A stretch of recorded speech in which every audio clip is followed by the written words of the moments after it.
Brutal na pagpatay sa mga biktima, mga kabayan.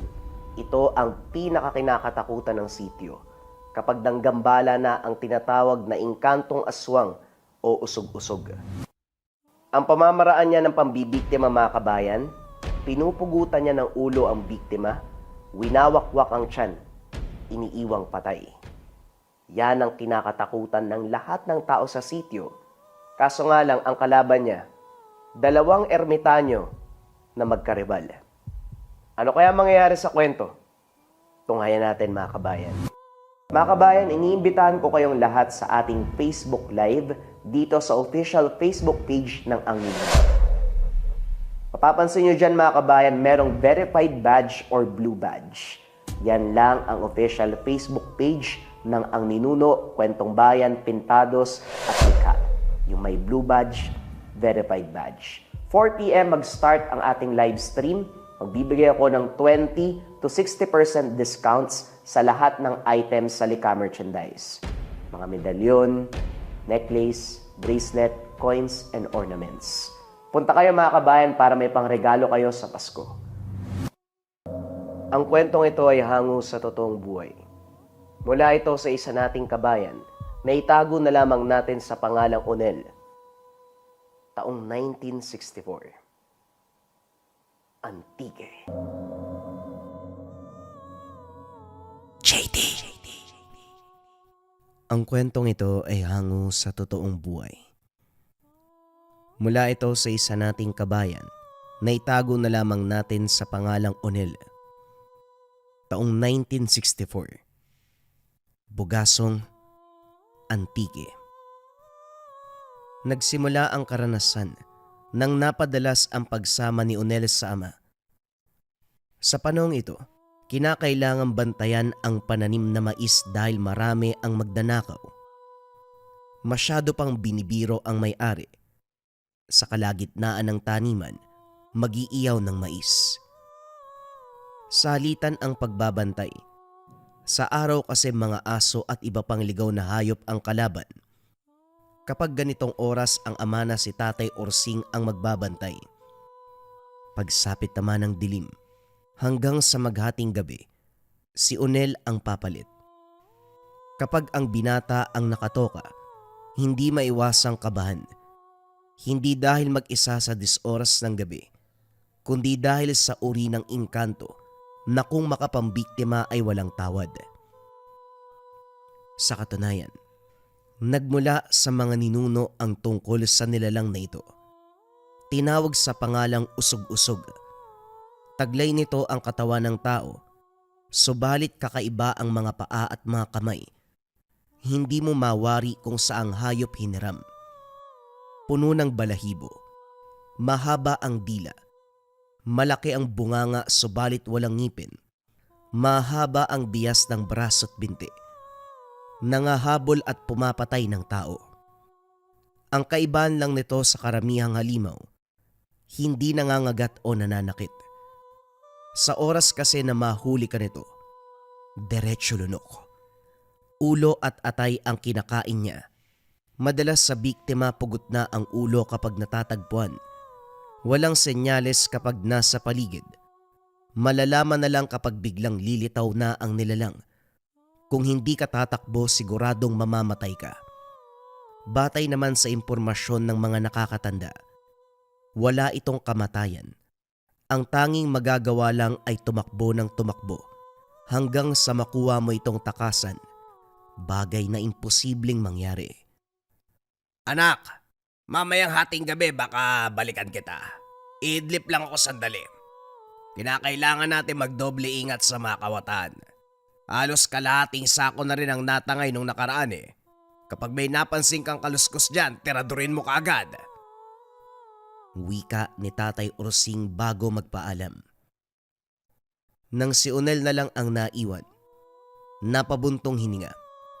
Hindi mapakali at tingin ng tingin sa lugar. Walang pahinga ang mga mata. Paulit-ulit sa pagsuri. Maya-maya pa may narinig na ingay sa dulo ng taniman. Naalerto ang binata, lalo na nang makitang tinumba ang espantaho. Sinunda ng pag-usli ng mga ulo. Nagmarcha ang mga ito patungo sa gitna. Isa-isang natumba ang puno ng mais. Binitbit ang supot ng bato. Dahang-dahang inihanda ang tirador habang lumalapit sa pwesto. Maya-maya pa, natunto ng kinalalagyan ng mga kawatan. Isa-isang kinuha ang bunga ng mais. Pumwesto sa gitna. Ang isa ay nagpapapoy. Nang makatsyempo, tinira ang mga ito. Parehong napatayo sabay tingin sa direksyon. Sa halip na masindak, lumapit para manggulpi. Hindi nakapalag ang binata dahil 3 sila. Nag-iisa lang siya. Hindi kinaawaan. Tinodo ang pambubugbog hanggang sa mawalan ng malay. Nagising nang marinig ang boses ng ama. Nag-aalala para sa kanya. Galit na sumisigaw. Tinatawag ang gumulpi. Kaso nga lang wala na ito sa lugar. Pagkatapos makapagpahinga ng kaunti, dahan-dahang inakay pauwi ng tahanan. Sa puntong ito, nabaling ang pansin ni Onel sa paligid. Kakaiba ang kutob. Wala namang kainahinala, subalit para bang may mangyayari. Sinabihan ang ama na bilisan ng paglalakad, subalit pagdating sa unahan biglang may duman. Sa mismong harapan ng mag-ama, ang pinagtataka walang katawan, para bang malakas na hampas ng hangin. Pero sa kabilang banda, kitang-kita nila na may dumaang hubog ng tao. Sa takot, halos kargahin na lamang siya ng ama para mapabilis ang pagdating sa tahanan. Kinabukasan, nakaharap ni Onel ang 3 lalaki na nagnakaw. Hindi masumbatan dahil mga anak ng mayaman. Isang sumbong, pwedeng ikasira ng kanyang kabuhayan dahil mahirap lamang siya. Hanggang sa pagtitig na lamang ng masama ang nagagawa. Kaso nga lang, si Tatay Orsing, nauunawaan ang pinaywatig ng tingin ng mga ito. Walang pasabi na sumugod. Ginawaran pareho ng hampas sa ulo. Bagay na ikinagalit ng kalalakihan. Hindi man gumanti. Alam din ng patutunguhan. Kahit kailan hindi na tayo tinantana ng problema. Dumagdag pa ang mga binatang yon. Mayayaman naman sana pero kung magnakaw akala mo mahirap. Pwede silang bumili kung gustong kumain ng mais. Dinadaan pa sa nakaw. Kapag nahuli mo mambubugbog. Anak, di ba marunong ka magkarate? Bakit hindi mo pinatikim yung mga yon? Minsan ka nang nag-aral dun sa maestro mo si Sir Uy. Ipakita ang gilas mo para kahit papano katakutan ka. Tay, konting suntok at sipa lang yung alam ko. Maiksing panahon lang yung inaral ko kay Sir Uy.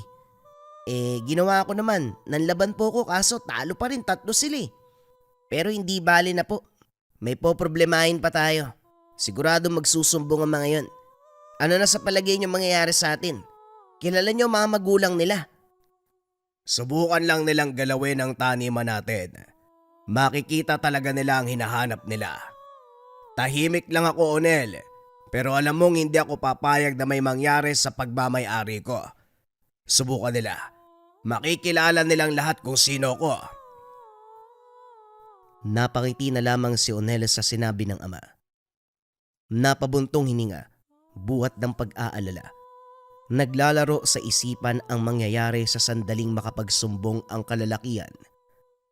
Kagaya ng inasahan, kinagabihan nagtungo sa taniman ang tauhan ng mga ito. Walang pasabing sinimulan ang pagsira ng pananim. Binunot ang bawat puno ng mais. May nagsimula ng sunog. Alisto ang mag-ama. Nilapitan ang mga ito para pigilan. Si Tatay Orsing ang humarap sa mga ito. Samantalang bumalik sa kubo si Onel para kumuha ng tubig. Sa kabutiang palad na apula ang apoy. Ang problema nasira ang kalahati ng pananim. Hindi lang yon. Napaso ang braso ni Tatay Orsing. Nagkaroon din ng pisikalan sa pagitan ng mga ama at mga tauhan. Maya-maya pa naagaw ang pansin ng mga magsasaka. Kung hindi sumaklolo, mapaparami ang pinsala. Maging ang mga ito man, inarereklamo ang mga kalalakihan. Pinatos lahat ng taniman, mapamais o palay. Kung hindi kinakain, sadyang sinisira.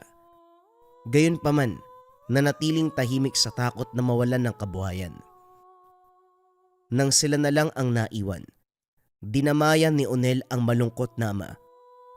Halos 1 buwan ng pagkayod para sa isang anihan, mauuwi lamang sa ganitong kaganapan. Sumisikip na rin ang dibdib ng binata habang pinapanood ng ama. Kaya naman naglakad-lakad muna para makalanghap ng hangin. Sa paglilibot sa taniman, napahinto matapos matanaw ang figura sa hindi kalayuan. Nakatayo ito sa kabilang sakahan. Hindi masyadong maliwanag ang buwan, pero kahit papano naaaninag ang mga bagay-bagay. Nang tignan ng mabuti, naguguluhan dahil sa itsura nito. Pinaghalong parte ng hayop at tao. Maya-maya pa sumagi sa isip ang tungkol sa usog-usog. Bago makapagsalita, kumaripas ng takbo pabalik ng kubo.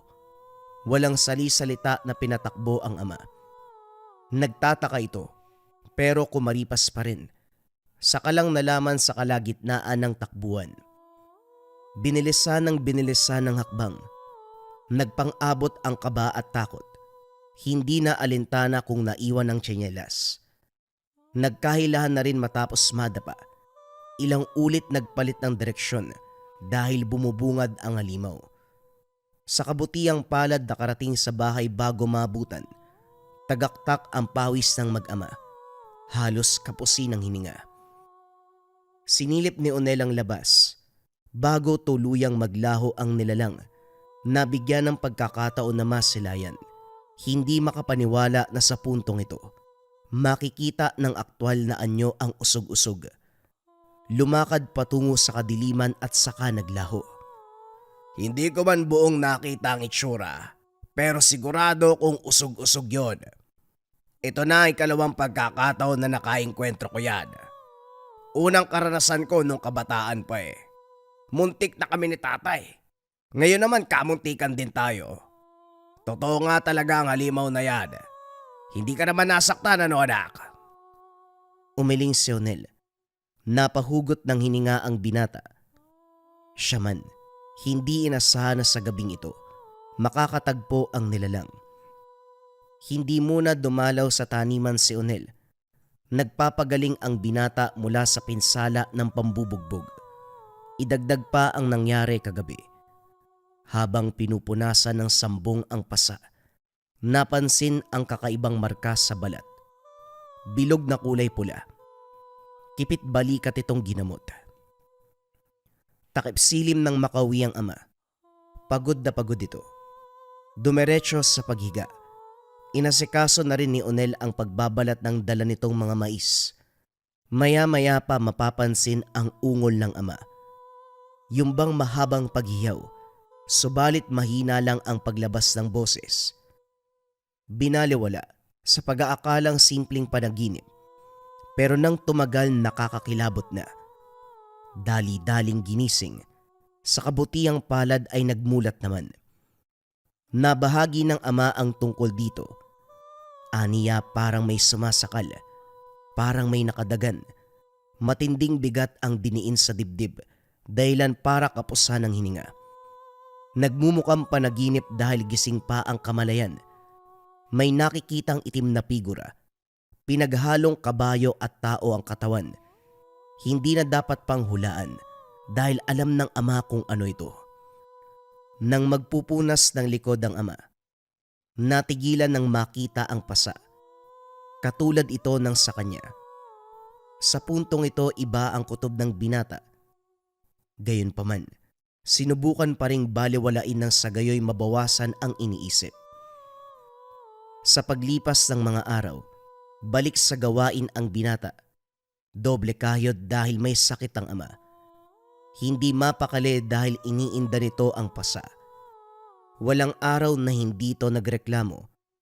Minsan may mga gabi na bigla itong uungol. Ganon pa rin ang nangyayari. Nakakakita ng imahe sa panaginip. Naisip ni Onel na lumapit sa albularyo dahil kahit siya man, Unti-unti nang nararanasan ang kababalagan sa oras ng pagtulog. Kaso nga lang, ang albularyo sa lugar, mortal na kaaway ng pamilya. Buntong hiningang nakatitig sa sariling marka. Habang tumatagal ay lalo itong namumula. Kumikirot na rin. Nakakaramdam ng iba pang komplikasyon. Nangamba sa posibleng kahinatnan. Maya-maya pa nabaling ang pansin sa takbuhan ng mga tao. Sumisigaw sila dahil may nakitang patay. Nagmamadali sa pagtawag ng pulis ang mga ito. Nakisuyo na rin ang binata. Napalunok ng masilayan ang katawan ng biktima. Wala itong ulo. Bukas ang tiyan. Naaagnas na ang katawan nito. Mabilis ang responde ng kapitan. Pinaalis sa mga tao na nakapalibot sa lugar. Habang inaantay ang pagdating ng kapulisan, nagawa ni Onel na makalapit sa bangkay. Iba yung pag-iingat. Natigilan ng masipatang balikat. Naagnas man ang katawan.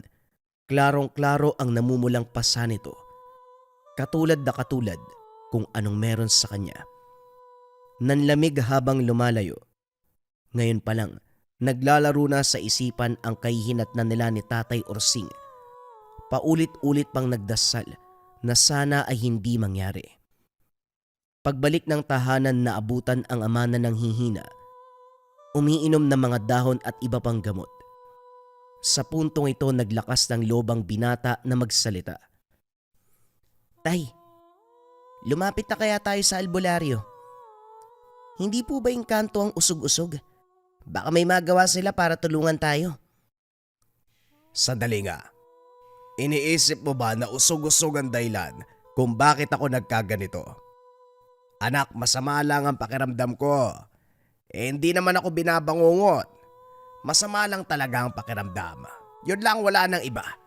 Pahinga at gamot lang ang kailangan ko.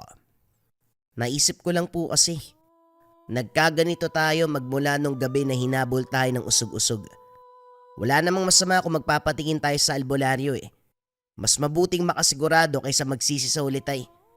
Unawain nyo sana na nais ko lang na mapabuti tayo. Anak, nakaengkwentro ko na noon pa ang usog-usog. Hindi ako nagkaganito noon, kaya walang kinalaman ang nilalang na yon sa nangyayari sa akin. Ulitin ko, masama lang ang pakiramdam ko. Huwag mo masyadong isipin. Nga pala, kung magsalita ka bakit tayo? Ano ba nangyari sa'yo? Dito natigilan si Onel. Hindi makasagot sa katanungan ng ama. Naglalaban ang takot at pangamba.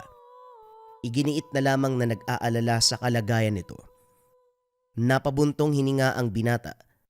Naupo sa tabi habang iniisip ang sitwasyon. Maya-maya pa, bumalik na rin ang taniman para ayusin ang mga gamit sa ani bukas. Balik muli sa pagbabantay. Napailing ng masipat ang kalalakian. Kahit nakita siya ng mga ito, patuloy pa rin sa pagdanakaw. Nang asar pa, naglatag ng uling sa mismong taniman at nag-ihaw ng mais. Doon na rin niluto ang kuha mula sa kabilang sakahan. Takip silim pa lang, may kaunting liwanag sa paligid, kaya naghintay ng ilang sandali ang binata bago nilapitan. Sa puntong ito, buo na ang desisyon na patulan. Natigilan ang mga ito. Nagtatangkang tumitig sa kanya. Inalok pa siya ng inihaw na mais. Tinanggap ni Onel. Maya-maya pa sapilitang sinubo sa lalaki. Sinuntok ang isa at sinipa naman ang iba. Sa sandaling ito nagpalitan ng lakas. Nagkarambola. Hindi alintana kung madadagdagan ang pinsala ng pananim. Nasagad na rin ang pasensya ni Onel. Kaya naman bigay todo sa paggante ng suntok. Ginamit ang kaalaman sa pakikipag-away. Kaso nga lang higit ang lakas ng mga kalaban. Malalaki ang pangangatawan at hindi may kakaila na sanay sa bakbakan. Kahit papano naman nakakatama si Onel. Duguan na ang isa sa mga ito. Ang isa ay napuruhan sa maselang bahagi ng katawan. Samantalang ang isa, ang pinakamahirap itumba. Ito ang pinakamalakas sa tatlo. Maya-maya pa natigilan ang binata matapos masuntok sa muka. Bagyang nakaramdam ng pagkahilo. Bago makakilos, sumalubong ang malakas na kamao ng kalaban dahilan para siya ay matumba. Umugong kagad ang tawa ng mga ito. Inaasar si Onel, tinatadyakan. Kinawawa ng kinawawa. Sa sandali na gusto nang bumigay ang katawan ng binata, napahinto ang lahat matapos makarinig ng tunog ng kabayo. Malalakas na yabag na sinundan ng atungal. Naalerto dahil batay sa ingay nito. Nasa malapitan lang. Kung kanina magkakaaway, ngayon ay parabang magkakampi. Nagkaisa sa pagmamatsyag sa paligid. Hindi nagtagal sumigaw ang isa sa kanila. Nang masipatang nilalang, nauna pa ang mga ito sa pagtakbo. Si Onel sa kabilang banda, matagal bago nakakilos. Nilabanan pa ang takot. Nang mapagtantong papalapit sa kinalalagyan ang halimaw, kumaripas na rin ang takbo. Sumasabay sa hingal ang bawat hakbang. Maya-maya pa bumagal ang usad ng tumindi ang pagkahilo. Sa sandaling maabot ng nilalang, isang kamay ang humablot sa binata. Sa parang ito, nailigtas sa halimaw. Sakto namang nakatago ang dalawa. Sumisigaw ang kasama niya na siyang nahuli. Tinangay ito patungo sa kadiliman. Unti-unting nawala ang ingay hanggang sa tuluyan ng tumahimik. Si CJ tinangay. Si Daniel hindi ko alam kung nasaan. Nagkahiwalay kami. Wika ni Troy. Halata pa sa boses ang panginginig. Nasa kubo sila ngayon. Dinamihan ang pagtirik ng mga sulo. Nang sa gayon maaninag kung may magtatangka. Namayani ang katahimikan. Sa isip ni Onel, naglalaro ang eksena kung saan nilunon ni CJ ang nilalang. Maya-maya pa nagmamadali sa pag-uwi nang sunduin ng kapatid. Dala ang masamang balita para sa ama. Nawala ito. Kanina pa umalis nang hindi man lang nagpapaalam. Ayon sa kapatid, para itong nakakita ng multo. Takot na takot siya. Bigla na lang tumakbo sa labas. Hindi nasundan dahil sa sobrang bilis. Hinanap nila. Nakiisa na rin si Troy, subalit hindi matunton ang kinalalagyan. Inabot pa ng umaga sa paghahanap. Hindi mapakali ang magkakapatid, lalo pat wala sa tamang wisyo ang ama. At isa pa, ito ang unang beses na umalis na walang paalam. Sa tirik na araw, sabay-sabay na sinuyod ang bawat sulok ng lugar. Kahit sinong mapagtanungan ay walang nakakita sa ama. Nakarating ng bayan, sumadya sa mga kaanak, kung saan-saan. Kaso wala ni anino ng ama ang natagpuan. Hindi napigilan ang bugso ng damdamin, buhat sa pag-aalala. Namutawi sa bibig ang tungkol sa nilalang. Paano kung kinuha ng usog-usog si tatay? Makikita na lang ba natin siyang bangkay? Huwag naman sana. Usog-usog? Ano? Ano yun? Yung ba yung tumangay kay CJ? Ang kaibigan ko, kailangan ko siyang mahanap. Pinigilan ni Onel ang binata. Pinaunawa rito na delikado na maglibot. Madilim na ang paligid. Hindi nalalayong lilitaw ang nilalang. Naupo ito sa tabi. Inalala ang sandaling kasama ang kaibigan bago mawala. Maya-maya pa tumayo ito. Walang paalam na lumakad. Sumunod na rin si Onel at hindi inasahan na sa tahanan ng albularyo papunta. Pagdungaw pa lang sa pintuan, bumungad ang masamang titig ni Mang Berting. Napaiwas ng tingin si Onel. Pinatuloy sila nito. Nanatiling nakayuko ang binata. Si Troy ang kumausap. Pinaliwanag ang sadya. Pumantig ang tenga ng albularyo nang marinig ang usog-usog. Dumako ang tingin nito sa binata. Mula sa simpleng pagtitig, naging matalim. Pagkatapos ibahagi ang buong kaganapan, bumaling ito sa kanya. Nawawala rin pala ang tatay mo. Ako na mismo magsasabi. Huwag mo nang hanapin kung ayaw mong mapaaga ang pagtawid mo sa kabilang buhay. May marka ka na rin, hindi ba? Yung pasa na kulay pula. At para alam mo, hindi basta-basta ang paglabas ng usog-usog kung walang dahilan.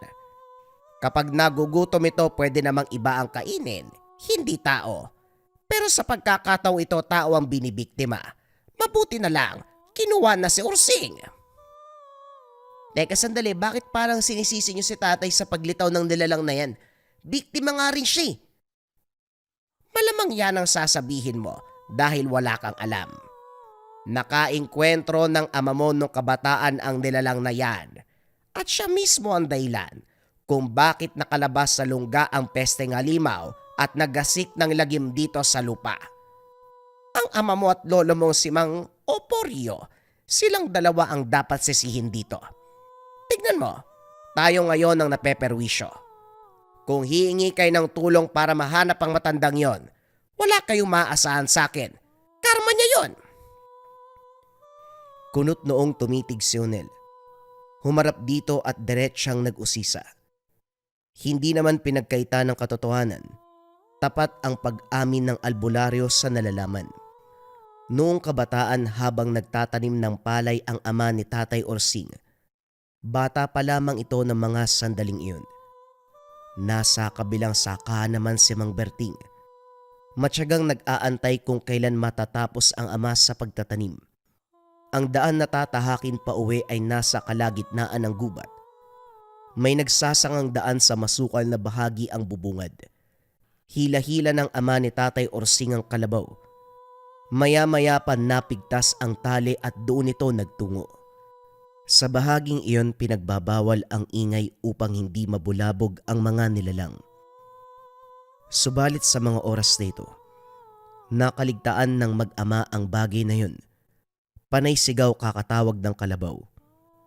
Ang hayop naman, napatuli ng takbo. Dumiretso sa bahagi kung saan pinaniniwala ang nakatira ang usog-usog. Matindi ang takot nila habang sinusubukang makuha ang kalabaw. Ilang sandali ang lumipas. Nailabas sama ng alaga. Kagad silang lumisan sa lugar. Kaso nga lang, nakarinig sila ng mabilis na yapak. Nagkaroon ng habulan ng mga sandaling ito. Mabuti na lang hindi ito naglakas ng loob ng mga biktima sa kadahilan ng maraming tao ang nakasalubong sa daan. Ang halimaw na ito, hindi kikilos kapag maraming nakapalibot. Si Mang Oporyo namatay. Natabunan ng gumuhong lupa. Pero hindi ako naniniwala na yon ang trahedyang kumitil ng buhay niya. Pugot ang ulo nito ng matagpuan. Bukas ang tiyan, wala nang atay. Masama man ang panahon ng oras na yon. Hindi ako kumbinsido na magagawa ng ganong bagyo ang pagpatay sa tao. Nakita nyo na rin ang itsura ng biktima ng usog-usog, hindi ba? Pugot ang ulo, agnas ang katawan, wala nang atay. Napalunok si Onel sa narinig. Ito ang katotohanan na hindi kailanman naikwento ng ama. Ang sinabi lang, natabunan ng gumuhong lupa ang Lolo Oporyo, kaya ito'y namatay. Hindi inasahan na may kinalaman sa nilalang ang kamatayan nito. Ngayong alam na ang tungkol dito, lalong naguluhan sa gagawin. Samot-saring kaisipan ang sumasagi. Kabilang narito kung paanong ililigtas ang ama kung talagang hawak ito ng nilalang. Si Mang Berting naman ay hindi makumbinsi. Pinanghahawakan ang galit nito sa kanyang ama. Sa puntong ito, napapaiyak na lamang si Onel habang iniisip ang sitwasyon. Pare, huwag ka mag-alala. Bibigay din si Mang Berting. Matagal ko nang kilala ang taong yan. Trabador siya ni Papa sa loob ng maraming taon. May ugali pero kalaunan lalambot din yan. Wala rin kasi kung maitulong eh. Ano bang alam ko sa pakikipaglaban sa isang engkanto? Mga kaibigan ko nga, hindi ko alam kung nasaan eh. Yung isa siguro patay na. Yung isa wala akong ideya. Napatitig si Onel sa binata. Parang kailan lang halos patayin siya sa bugbog nito. Gayunpaman, Hindi na inisip pa. Ang importante ngayon may kakampi at hindi nag-iisa. Nagkasundo sila Troy na magsama-sama saan man magpunta. Kung paghahanap sa nawawalang kaibigan at pamilya ang pag-uusapan, naging maingat sa bawat lakad, alinsunod sa payo ni Tatay Berting. Binigyan sila ng habak na siyang bahalang pumrotekta sa kanila. Nag-abot na rin ng balisong na aniya may basbas ng karunungan. Ito man, nagbigay ng payo kung paanong haharapin ang usog-usog kung sakali man na makatagpo nila. Naglibot muli sa kakawyan. Sa puntong ito, nakaisip si Onel na puntahan ang bahagi kung saan pinaniniwalaang nakatira ang nilalang. Nung una hindi sang-ayon si Troy, pero kalaunan ay pumayag na rin, sabay na hinarap ang pagsubok. Sinadyang takip silim magtungo dahil ayon kay Mang Berting, posibleng nasa paligid ang halimaw sa ganitong oras. Inihanda ng mga binata ang habak, patalim at ang langis na pinuslit sa albularyo. Bawat akbang sinasabayan ng pagbuntong hininga. Habang papalapit sa lugar, hindi may tatanggi ang bigat ng pakiramdam. Animoy may pinasang sako ng bigas sa magkabilang balikat. At hindi lang yun, para bang may pumipigil sa hangin upang hindi ito malanghap. Matapos ang pag-uusap ng ilang metro, kumalabit si Troy. Sandali, parang hindi na ako makahinga. May mali yata dito eh. Paano kung ngayon pa lang, alam na ng halimaw na nandito tayo kaya ginagawa niya yan? Mas mabuti ng ganun. Ito naman ang sadya natin eh. Makarap ang halimaw na yan. Ihanda mo ang sarili mo. Susugurin natin kapag nariyan na. Masyado ka namang matapang. O siya, tignan natin kung hanggang saan tayo aabot. Nang mga sandaling ito, lalo pang bumigat ang pakiramdam.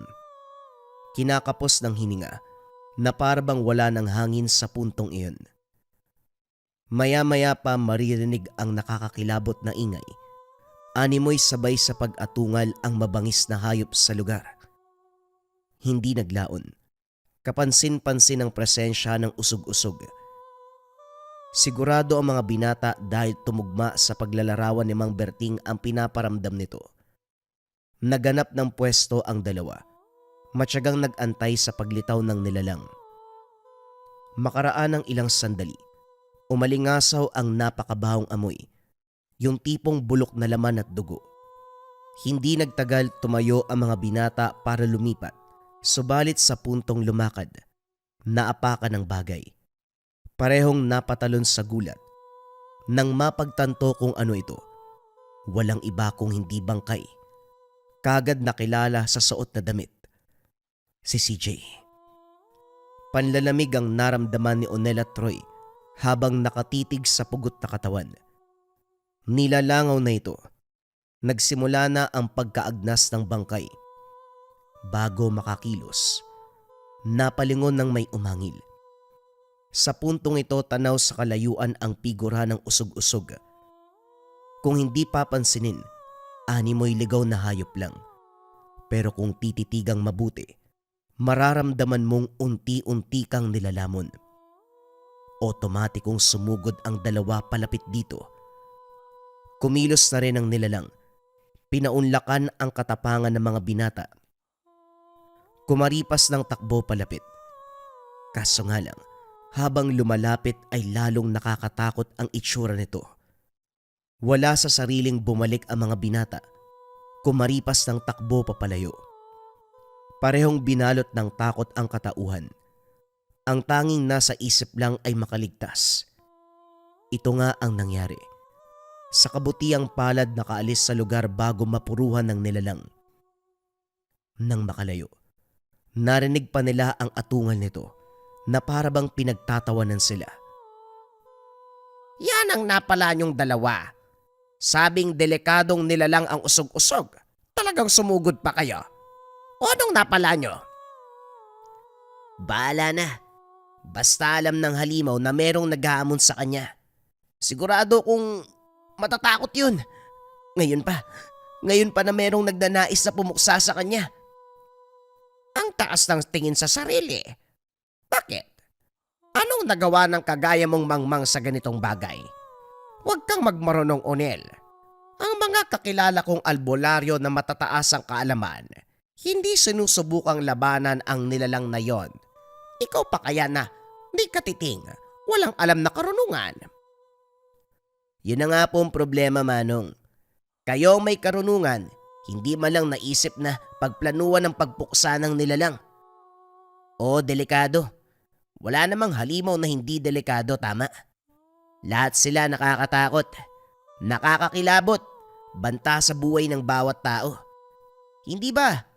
Nakatakda kayong kalabanin ng ganitong klase ng nilalang? Kaya kayo may karunungan para puksain sila. Pero ano ba't duwag pa kayo sa katulad kong mangmang? Dali-daling pumagitna si Troy nang mapansin ang nabubuong tensyon. Inawat bago mapagbuhatan ng kamay ng albularyo si Onel. Subalit si Mang Berting, ang tipo ng tao na ipaglalaban ang sarili. Magdahan-dahan ka sa pananalita mo, bata. Wala kang alam. Kaya wala kang karapatan na magsalita laban sa akin o sa amin na may karunungan. Madaling humusga, pero tandaan mo, wala kang alam. Sa kabilang banda, naunawaan ni Onel ang pinupunto ng matanda. Sadyang nadala siya ng emosyon. Bumalik sa lugar. Sa puntong ito naabutan ang mga tauhan ng ama ni CJ. Naroon din ang mga magulang. Nakiusap na wag ipagsabi sa iba ang tungkol dito nang sa gayon maprotektahan ang pangalan. Napailing na lamang si Onel na sanay na sa kalakaran ng mayayaman pagdating sa issue. Nang makalis sa mga ito kasama ang bangkay ng anak, nanatili sina Onel at Troy para matyaga ng lugar. Tirik ang araw kaya walang problema. Sa ganitong oras hindi magkakamali sa pagpaparamdam ang nilalang. Kung titignan ang lugar ay wala namang pinagkaiba sa tipikal na gubat. Normal ang hangin. Walang kahinahinalang mapapansin. Nagpatuloy sa pagsuri, subalit walang mahanap na bakas ng usog-usog. Naglibot pa rin sa paligid. Hindi nagtagal nakaamoy ng malansa. Sinundan nito at bumungad ang katawan ni Daniel. Pugot ang ulo. Agnas. Bukas ang tiyan. Nagmamadali sa pagsuri sa lugar. Bawat masukal tinignan. Pero ito lang ang natagpuan. Sa kabilang banda hindi mapakali si Onel. Nahanap ang mga kaibigan ni Troy na halos kasabayan lang ng ama nung mawala. Itutuloy sana ang paglilibot ng may matandang lumitaw. Masama ang tingin, maigpit ang hawak sa itak. Sa kabilang kamay naman ay may handang lubid. Umatras sina Onel at Troy. Agarang nagsalita para kuhain ang loob ng matanda. Kaso nga lang, hindi to ang tipo ng tao na madaling kausapin. Tinitigan lang sila. Hindi mababakas sa mukha na pinaniniwalaan ang sinasabi nila. Nang mapansin ng dalawa na walang mapapala rito, nagpaalam at saka walang lingon na lumakad. Sa pananahimik ni Onel, sumagi sa isip ang matanda. Sa pormahan nito halatang may nalalaman tungkol sa lugar. Pagkatapos makapag-isip ng mabuti kinausap si Troy para sa binabalak. Nais ng binatang alamin ang katauhan ng matanda. Kung sakali mang may karunungan, ito ang hihingian ng saklolo. Pumayag ang kaibigan. Ito din ang naisip kaya nagmamadaling pinuntahan. Sa lugar lang din sila nag-intay kung kailan ito lilitaw. Walang ideya kung sino at saan nakatira. Sa kabutiang palad pinagbigyan ng pagkakataon na aktuan nitong dumaan. Bitbit pa rin ang itak, mahabang lubid. Kagaya noon masama ang titig sa kanila. Ano bang inilagi nyo sa lugar na ito? Hindi ba nakaabot sa pandinig nyo na may nakatira ditong engkanto? Yan nga po ang dahilan kung bakit nandito kami. Ang engkantong usog-usog ang sadya namin. Pinaslang nito mga kaibigan ni Troy. Nasa kanya rin ang tatay ko na hanggang sa ngayon ay hindi pa mahanap. May kapitbahay na rin kaming nabiktima. Kayo po ba? Anong alam niyo sa inkantong to? Huhulaan ko. Gusto nyo lang malaman kung sino talaga ako, hindi ba? Mga batang to, walang magawa sa buhay kung hindi alamin ang mga bagay-bagay na pumupukaw ng kanilang kuryosidad. Umuwi na kayo bago pa dumilim. Manong, kailangan po namin ng tulong nyo, pakiusap. Sakluluan nyo po kami. Kung may karunungan kayo, ikaw na lang po makakatulong sa amin. Napabuntong hininga ang matanda. Napailing na lamang pagkatapos talikuran ang mga ito. Nagmadali sa pagsunod sina Onel at Troy. Napahinto ng lumingon ng matanda. Hindi kayo maaaring sumunod sa akin. Ayokong matunto ng kahit na sino ang bahay ko. Ano ba talagang gusto nyo? Bakit ayaw nyo kong tadtanan? Magpapatulong nga po kami sa inyo, Manong. Pakiusap lang po. Hindi ko na alam kung anong nangyayari kay tatay. Ilang araw na namin siyang hindi nakikita. Yung mga kasabayan niyang nawala natagpuan namin walang buhay. Ayokong sapitin nyo ng tatay ko. Baka naman nilayasan ka lang talaga ng tatay mo, iho. Mabuti pa wag na kayong mag-aksaya ng oras. Ipagdasal nyo na lang na mapuksa ng manunugis ang usog-usog para magkaroon ng hustisya ang mga biktima nito. Sa kabila ng pangungumbinsi, hindi nagpatinag sina Onel at Troy. Palihim na sinundan ng matanda hanggang sa marating ang tahanan.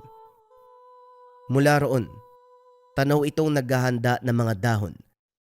Batay sa mga sangkap at nasipat na gamit, pinagpalagay ng mga binata na isa itong manggagamot. Nang dali ng gamot sa pasyente, biglang nakaramdam ng kaba si Onel. May kung anong humila para lapitan ang bahay. Hindi nagsisi dahil mula sa papag. Nasipat ang ama, nakasalukuyang ginagamot. Napabuntong hininga ang matanda nang makita silang pumasok. Dala ng emosyon, wala sa sariling hinakap ni Onel ang ama. Pinaliwanag ng manggagamot ang sitwasyon. Natagpuan itong wala sa wisyo. Kumaripas ng takbo sa gubat. Nang mapansin na napapasa ilalim ng puwersa, kagad sinakluluhan. Mahina ang katawan kaya sinikap magamot para bumalik ang lakas at makausap. Ngayong nandito na si Onel, naliwanagan ang matanda sa pagkakakilanlan ng pasyente. Hindi madali ang pinagdaanan ng ama mo. Gusto nang nilalang na baliwin. Pahirapan ng matagal. Malalim ang galit ng halimaw, kaya ito ang parusa. Hindi malinaw kung ano pero parang may katagalan na magmula ng magkimkim ng saloobin. Inaantay ko siyang magkamalay para kausapin. Kaunti na lang, magkakalakas na ang ama mo. Wika ng manggagamot na nagpakilalang mangpuring. Nakahinga si Onel. Abot langit ang pagpapasalamat sa matanda. Ngayong natagpuan ng ama, nabawasan ang iisipin. Nagbago na rin ang balak. Uurong sa plano na harapin ang usog-usog, bagay na kinontra ni Troy. Teka sandali naman, hindi ba magkasama tayo rito? Sinamahan kita sa lahat ng lakad sa paghanap ng tatay mo. Ngayong natagpuan mo, iiwan mo ko. Pare ang usapan natin, sabay natin haharapin ang usog-usog para sa mga kaibigan ko. Ay pare, wala akong sinabi na ganyan ah. Hindi ko na rin kasalanan kung yan ang pagkakaintindi mo. Basta, kapag magaling si tatay, uuwi na kami. Hindi napigilang magkainitan. Walang pasabi na nagbakbakan ng dalawa. Tahimik na nanonood si Mang Puring. Hindi nag-abalang umawat kahit nabasag ang mga gamit sa paligid. Saka lang naalerto nang umabot sa altar ang mga ito. Pasimpleng hinila at binalibag sa labas. Nagulat ang mga binata sa pambihirang lakas ng matanda. Kung titignan kasi ito, mahina ang pisikal na anyo, pero daig pa ang may malaking katawan. Kung magpapatayan kayo, Gumamit kayo ng patalim, huwag kamao. Mas madaling makapatay kapag yan ang gamit. Wika ni Mang Puring, sabay bagsak ng mga patalim. Dito napagtanto ng mga binata ang nangyari. Nag-iwas ng tingin, parehong napahiya.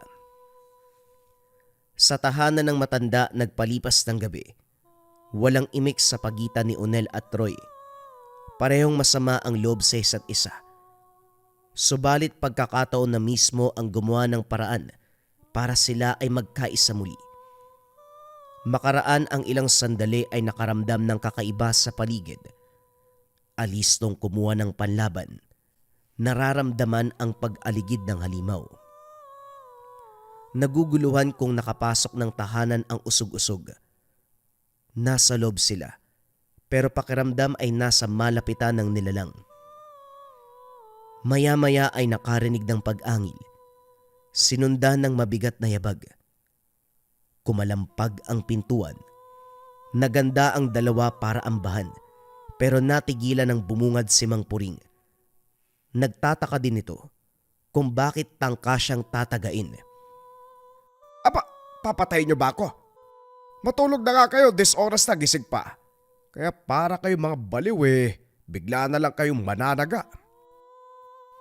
Hindi mawari na mga binata kung nagbibiro ang matanda.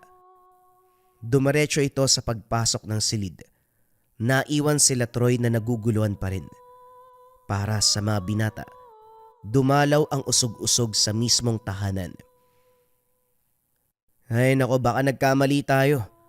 Si Mang Puring lang naman ang nakita natin eh. Baka kamo, sa kakaisip natin tungkol sa nilalang na yan, pati yung utak natin nalilito na. Magpahinga na nga lang tayo. Nagbuntong hininga si Onel. Hindi magawang matulog dahil binabagabag ng ideya.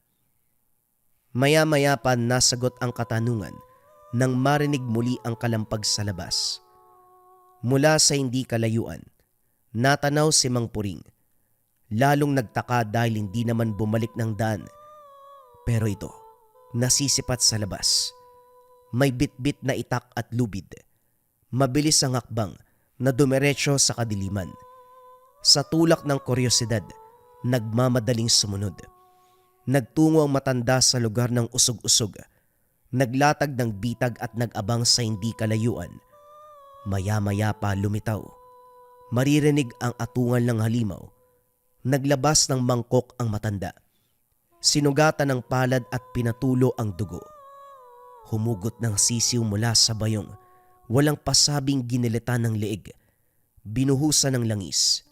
Naglagay ng mga sangkapat sa kasinindihan. Maya-maya pa, sumambit ng salita, sabay pikit ng mga mata. Sinundan nito ng pagwasiwas ng nag-aapoy na mangkok. Sa napapansin ng mga binata, nagbago na ang ihip ng hangin. Ang lubid ay nilatag sa damuhan ay biglang humigpit. Para bang may hinila na sobrang bigat. Mabagal ang usad. Ang atungal ay lumakas ng lumakas. Lumapit din ito sa direksyong kinalalagyan. Tumindi ang siklab ng apoy sa mangkok. Si Mang Puring na may hawak, hindi alintana ang init. Maya-maya pa nag-apoy na ito. Mula sa dulo patungo sa kabilang dulo, hindi pa natatanaw kung ano ang nahuli. Hanggang sa lumitaw na. Napalunok si Onel. Ito ang unang pagkakataon na nakita ng malapitan ang usog-usog. Sobrang itim ng balat. Makapalang balahibo. Matindi ang amoy. Ganon din ang presensya. May hahalin tulad ang itsura nito sa isang dambuhalang kambing. Nakikipaglaban ito sa ilahan ng lubid. Hindi matigil sa paghiyaw, buhat sa lumalatay na apoy. Unti-unting sinunog ang balahibo. Nagpupumiglas, pero hindi siya makawala.